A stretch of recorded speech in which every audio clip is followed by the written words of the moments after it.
Welcome to Distribution Talk with Jason Bader, the show where we dive into the stories, struggles, and solutions from business owners and thought leaders in the wholesale distribution market. Hey, podcast listeners, Jason here.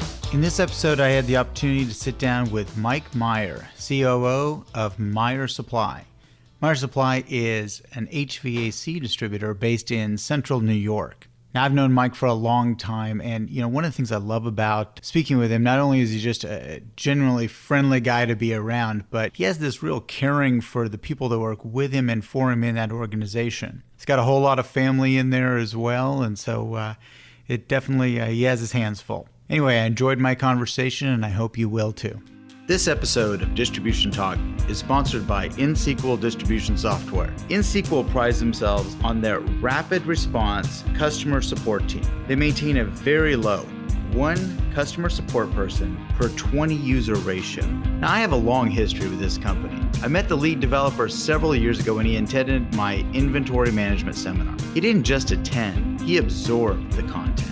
Every couple of years, I head up to their Michigan headquarters to talk about product enhancements and see what they're up to. I always come away impressed. If you're ready to step up to a fully loaded, scalable distribution package at an affordable price, look no further than InSequel Distribution Software at www.insequel.com. That's INXSQL.com. Hey, Mike. Thanks for coming on Distribution Talk. Always great to speak with you, my friend. Thanks for having me, JB. As you know, on Distribution Talk, we love to dive into the history of why you got into distribution, why did you join your family business. So please give us a brief rundown of why you are involved with distribution, sir. Yes, well, I started out as an HVAC technician after college. For about 6 years, turning wrenches, installing refrigeration systems, supermarket systems. And after 6 years, my dad offered me a position at the company, Meier Supply, in inside sales. I took the job. Took a $2 an hour pay cut. After about, yeah, I know. After about 6 months, I went into my dad and said, I'm giving you my notice. 26 years old, I got to get back out working with the tools. He said, okay, if that's what you want. About a week into my 2 weeks, my brother Frank convinced me to stay, which was one of the best moves I've ever made. From there, I went on to inside sales to outside sales. Loved being a territory manager, calling on customers. From there, I became sales manager. Loved that. And then to my current role, which is vice president and COO. So I've been with the company now for about 34 years. I have the passion now that I had when I first started. I love what I do each and every day, and I just can't get enough of it. Well, you've always been an energetic guy. I mean, ever since I've known you, you've always, as you say, exuded this passion for this business. What was the best job? I mean, in family businesses, we get to wear a lot of different hats. We get to try out a lot of different things. What was your favorite job out there? Up until my current role, it was territory manager. I loved calling on customers. I loved meeting people. I loved to be able to help them with their issues, with their problems.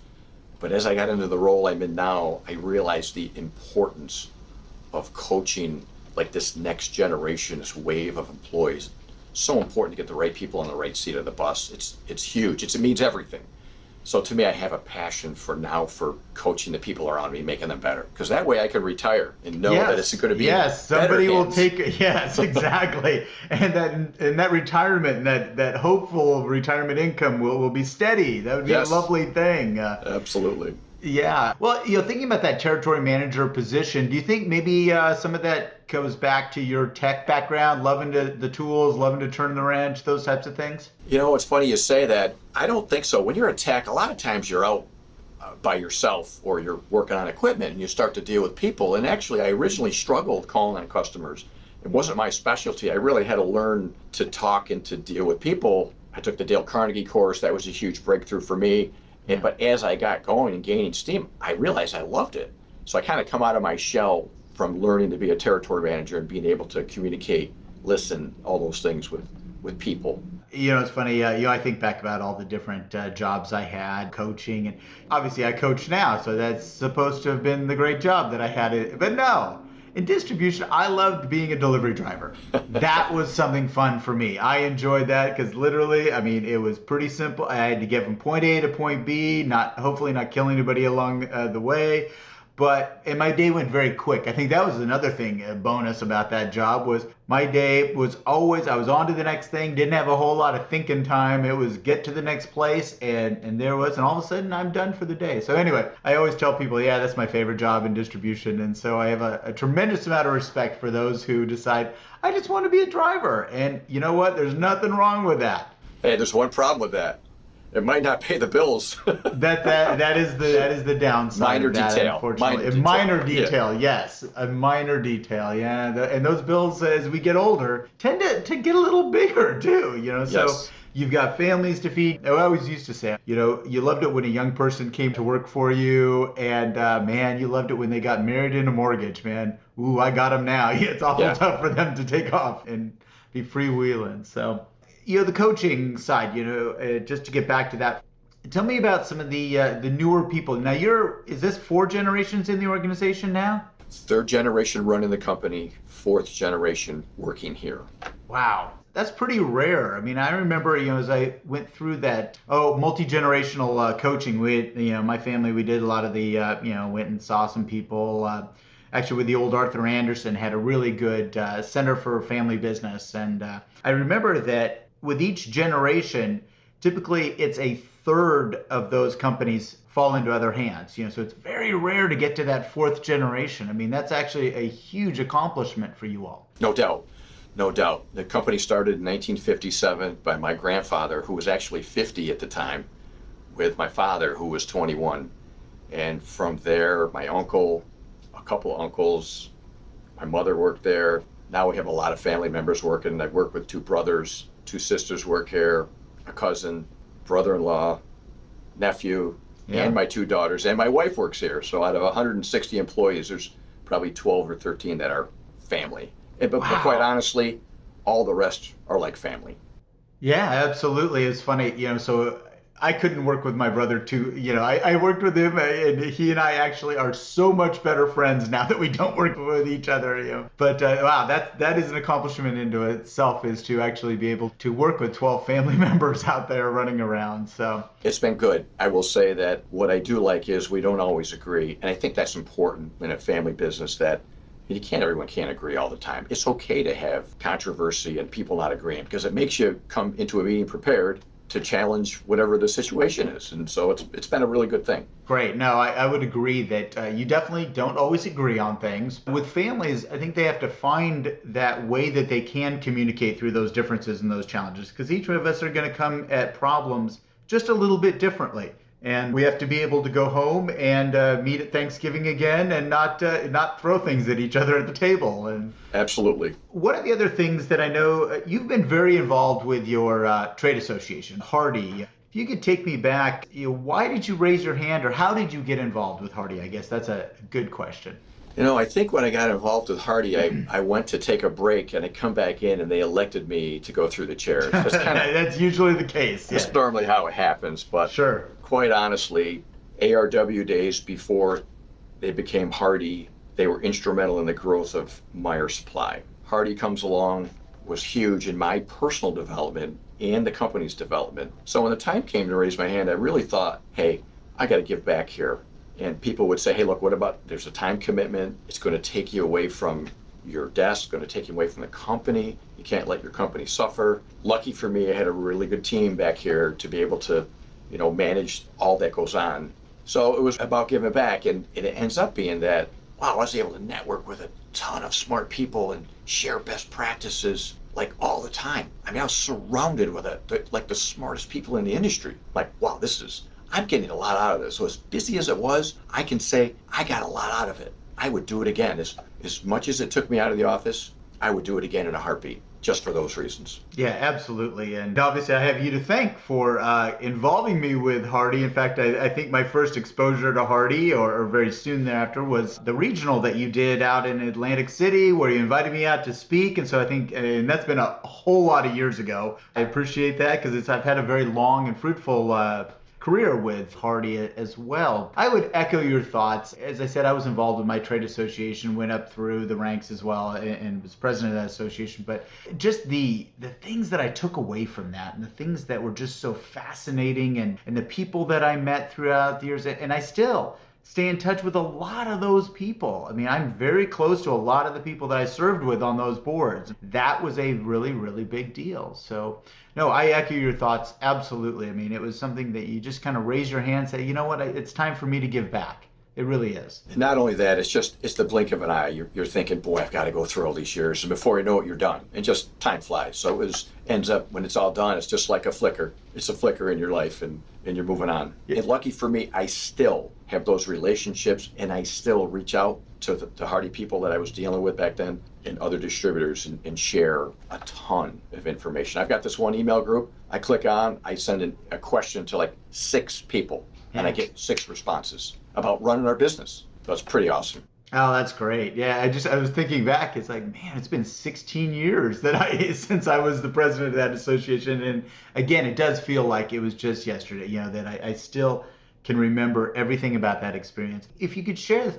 what was kind of that big aha moment? For me, jumping into the trade association, there was definitely differences. I said, wow, this is a lot of smaller organizations. For the one I was involved with, the average size was about 5 million in revenue. And I'm like, wow, but common problems. Doesn't matter what size you are, common problems. So what were some of the big aha moments for you, or if you can recall any? I could say it's something similar to what you just said. So you start networking with other distributors, and some are small, 3-4 million, others are mammoth, 100+ million. And it ends up that the common theme that I would always hear is something to do with people. That's a kind of a common struggle, either acquiring talent or, they're dealing with some kind of personnel related issue in their business. So there was definitely a common theme of what goes on. But what I enjoyed is you'd understand what the situation is with a particular distributor, and then we'd go back and forth and just start talking about possible solutions. So I would sit down with a Hardie distributor and have dinner with him, just out of the blue and all across the country. And then he'd share some issues, or she, and then I would share some of our issues, and we'd go back and forth, and they'd walk away going, wow, that was worth that. I would make this trip in a heartbeat across the country to have that 2-hour dinner to be able to walk away with so much that I learned. And it's just stuff that you can't ever make that up. It's stuff that you'll always have with you and what you learned from interactions like that with other distributors. It's funny you should say that. I can recall early on when I was having to do, as you kind of say, the whistle stop tour. You're going around and you're going to these regional meetings and you're kind of giving the state of the industry and those types of things. But you got to interact with some of these companies that you probably wouldn't have been exposed to in any other way. Even at the conventions, it was harder, but in these smaller, intimate groups, you were able to really talk and share and learn. And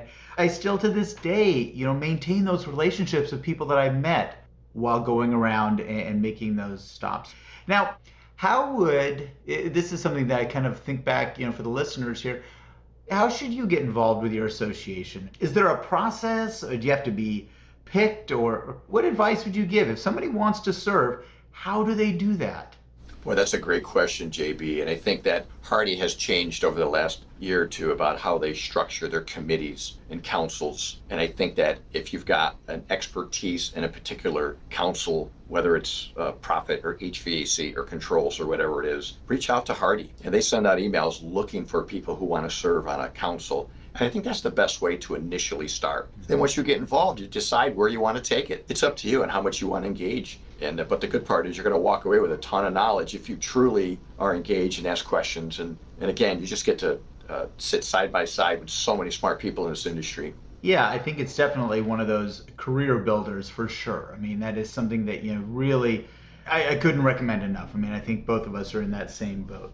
Switching gears here just a little bit. You all are very involved in training and education. As you said, coaching is something that you really, really enjoy.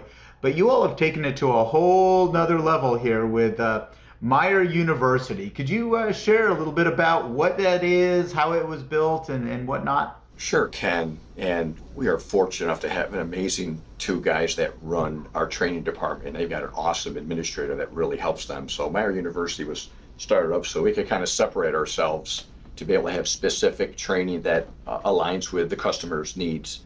So we've got I believe seven or eight different Meier universities throughout the Northeast, different locations. And the idea is we go into a market and we determine what is the void. Is it financial training for a contractor? Is it, they're trying to retain their techs? Or are they trying to hire new techs? What kind of, or is it just something simply that's technical? Maybe it's leadership training. And then we kind of designed this program that kind of fits needs for whatever the customer has a void in that particular market. It's separated us from our competition, and it's been a huge asset to us.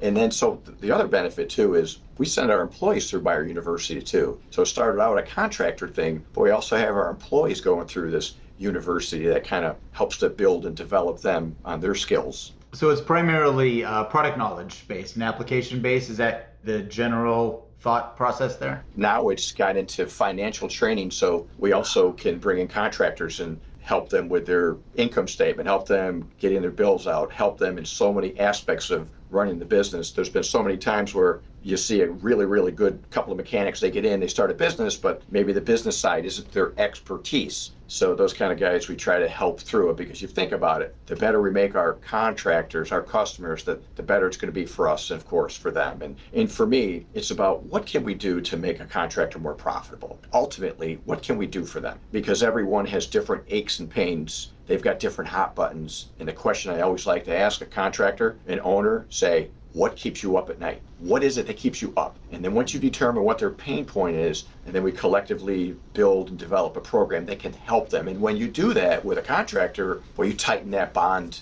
of making them more profitable. And that's really what it ends up being. You want to be an extension of helping your customer, be a resource for your customer. Yeah, absolutely. I mean, I think you just hit it right there. The more you learn about that customer and the more you learn about how they make money, that's where you have those opportunities. And I think that is something that many people miss on this.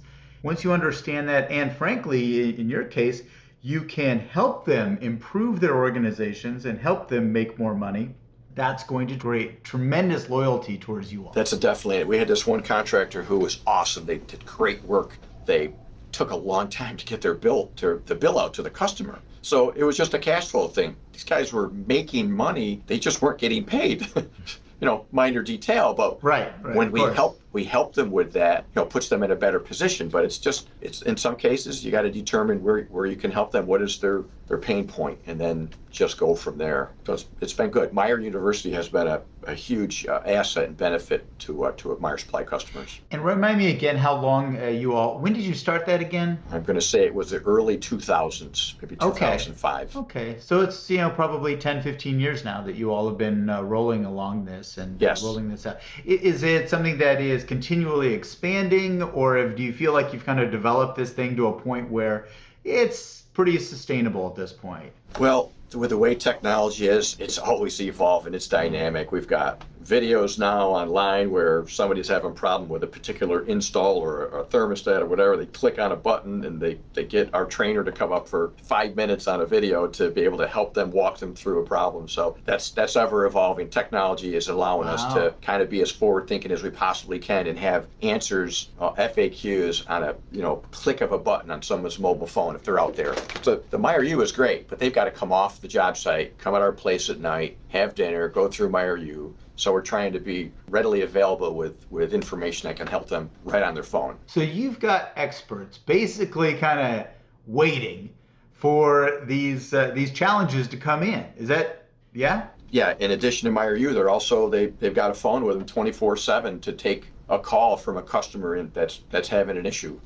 Yeah. And doing a video chat if necessary or something like that. Yep. Wow. Now, that's a pretty substantial investment, I'm going to tell you right now. I mean, I don't have to tell you. That is, you are certain. Well, with the mobile phone, I mean, you can Skype somebody, right, or FaceTime, and you can actually, the contractor on a rooftop can kind of visually show our guy here, who could be 3 hours away, what's going on, ask a few questions, check a couple of points here for voltage, whatever, and then keep going. So we can actually troubleshoot 3 hours away if that's what makes sense. And that's kind of up and coming right now. Okay, so that's kind of, that's right now the expansion of this thing. Now, is this common in your industry? I mean, it doesn't sound like it is, but... I have not heard that part yet with the video. I have not, but I'm sure that with where technology is, that's just going to grow. That's great, Mike. I mean, I think that's just kind of fascinating. That you all have made that investment, and obviously it's paid off. You all have expanded tremendously. You've grown substantially since I first met you. I mean, it's really jumped. I mean, how many distribution centers do you have now? We have 16 branch locations and Right. one distribution center in Binghamton. Gotcha. So, Yeah, because I remember that was kind of a big move for you to go into this big distribution center. It is a big move, and I got to tell you, it's still all about the people. It is all about the people. Tell me about that. So for me, one of our big initiatives, you've heard this, you get the right people on the bus and they get the people in the right seat. Now that sounds easy, right? For me, getting people on the bus is they get the vision, they get the strategic planning, they get the core values. If you get all that, you're on the bus. And once you're on the bus, then you got to get them in the right seat, right? That is the absolute key.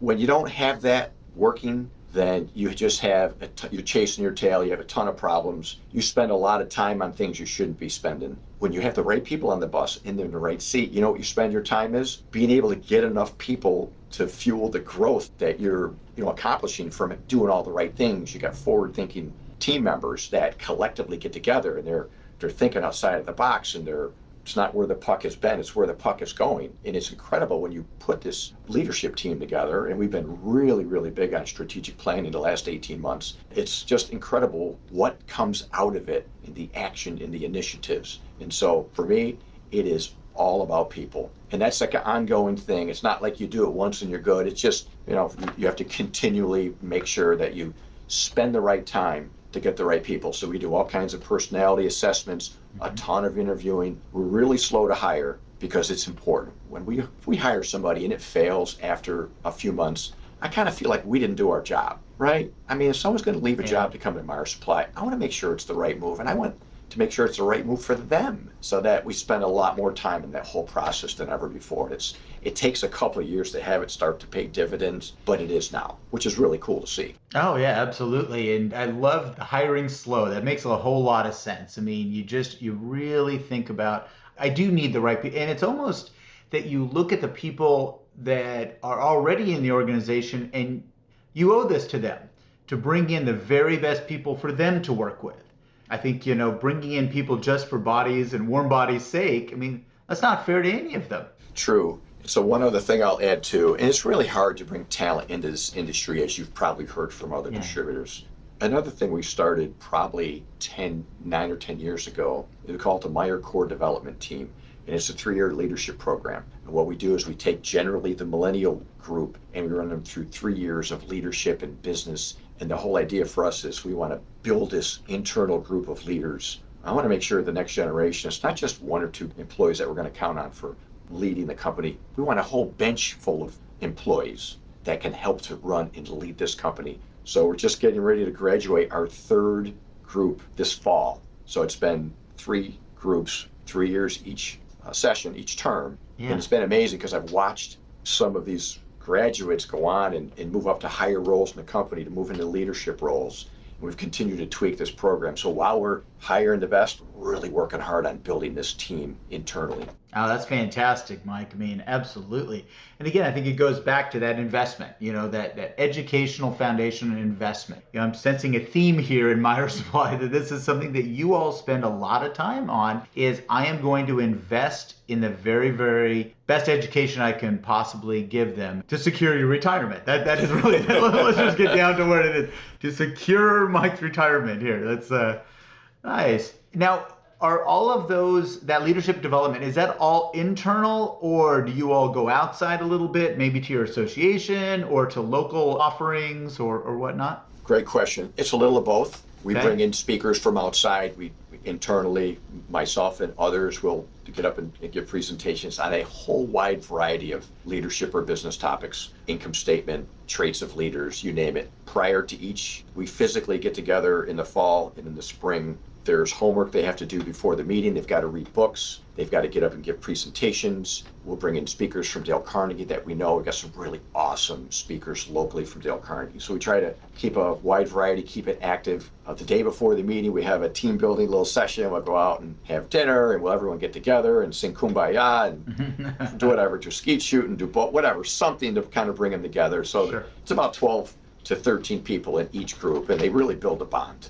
It's been incredible. Yeah, that sounds great, Mike. I mean, I think again, many distributors need to learn that lesson, is that investment in people and that investment in that development is what fuels that growth. I like to use the analogy, are you going to be a sailboat or a powerboat? Are you going to let the wind blow you across the lake? But if the wind stops, what's going to happen then? If the economy stops, you're out. But if you want to be the powerboat and you get to control the throttle, I think a lot of this leadership development is all about controlling the throttle, and you can fuel your growth by having the right people on the bus. Yep.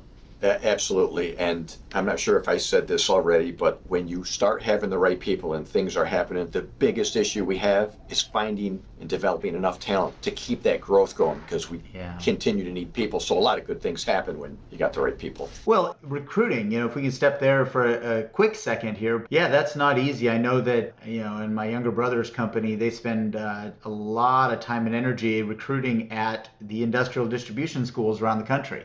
That they're going and hunting talent that way. So it's a big investment. It's a very challenging, deal all the way around. So what has been the biggest, speaking of leadership and leadership development, what has been the biggest leadership struggle that you have overcome, that you've actually personally had to go through and learn along the way? A couple things come to mind. One is when I went from inside sales to start calling on customers, being a territory manager, I really had trouble stepping out of my comfort zone. So I took a Dale Carnegie course. I really had to work on it. I ended up enjoying it. So that was one. As I got into the leadership role here, it's about understanding your self-awareness. And what I mean by that is, as a leader, you got to understand what you're good at, but more importantly, what are some of your development areas? Like, what do you really suck at, right? What do you got to get better at? Now, that's the easy part. Just saying, oh yeah, I need to do this. I need to get better at delegation, listening, whatever. That's easy. The hard part is, what do you do about it? So I think as a leader, understand what your development areas are, and you got to work hard on them. You got to have a passion for getting better. So that all sounds easy because I said it in a minute or two, but it's really hard. Yeah. It's hard. But just to be able to say, to know what you need to work on is, something that to think about, and you have to overcome that. Maybe it's speaking in public. Maybe it's, who knows, it could be anything. Mm-hmm. But then you got to work on it. That's right. That's what will allow you to continue to go up the ladder, if that's what you want. And if you want to keep driving a truck, that's fine too, right? That's fine too, absolutely. It's funny you should say that. When I first started speaking, when I left the family business, started doing this, I went out and, I sought out Toastmasters, for example, as you mentioned, public speaking. And I'll tell you, I was in the remedial course apparently because I was there for 7 years. I spent with these people, but I loved it. And that became my passion. But I think that you're absolutely right. You have to go and seek those areas for education, and you've got to go outside and start looking for those things. So you're a Toastmasters guy. I am a Toastmasters guy. I'm in Toastmasters now, and I actually joined it knowing the presidency for Hardy was up and coming. Yes. I got to join Toastmasters. It's been awesome. Good. Yeah. And I highly encourage that for anybody. Really, if you're in a sales role, it's just, it's fun, and you get harassed in these meetings and you get, shot down. But I think it's a good leadership development and a confidence developer as well. So definitely going out and seeking those types of things. Well, any piece of advice that you would say to a younger person entering this business? What should they know about going into distribution, or if they already are in their family business or in a business, what should they do to really excel in these organizations? Boy, what a great question. I think for me, it's about finding the passion for whatever part of this business or whatever business that you truly enjoy. Is it the people side? Is it in the sales side? Is it the number side? The analytics? Is it the technology side? Determine what your passion is, and then, just dive in completely. And I think the other advice I'd give is surround yourself with the very best people that you can learn from. Look, for me, when I started at the counter, I was surrounded by my brother, my cousin, and I was able to kind of learn from them. So surround yourself with people that can teach you and you can learn from, just from watching how they handle a situation. That is huge. If you do that, you'll put yourself in the very best position to love what you do. And it doesn't matter what the business is, whether it's HVAC, our industry, or any other industry, passion. And you want to be able to go home at night loving what you do. And look, we're all going to have bad days, right? It's not going to be perfect every day, but hopefully the good days outweigh the bad days. Absolutely, man. I couldn't have said it any better. So with that, we're going to go ahead and wrap up. Thank you so much for your time. I mean, it's always a pleasure to speak with you, and always great to see the development of your organization. JB, man, thank you. I was really an honor, man. Much appreciated, and thank you.